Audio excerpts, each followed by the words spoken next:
Гусулдары жөнүндө айтып бериңизчи. Экөө тең тазалык бизде динибизде гусул дагы, альхамдулилля, даарат дагы. Даарат алуу Алла Тааланын фарызы, гусул дагы Алла Тааланын фарызы. Даарат алганы. Бул эми 4 фарызды аткарабыз. Бетти жуйбуз. Бул кулактарга жумшагына чейин ийик кошулуп, мейлби? Кол чыканакты кошуп, баштан 4төн 1 намаз тартабыз. Путту ашыкты кошуп, манжалардын баарда бир да кургак жер калбасын. Бул 4 фарыз. Гусулга келе турган болсок, оозду, мурунга, бүт денени жууганга.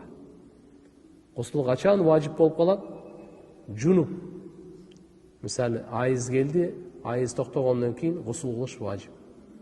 Нифас токтоду, важип. Мейли, ошондой эле.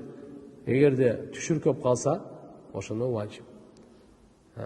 Төшөк маселеси бүткөндөн кийин сөзсүз важип. Ондай маселелер бар. Дааратта андай эмес.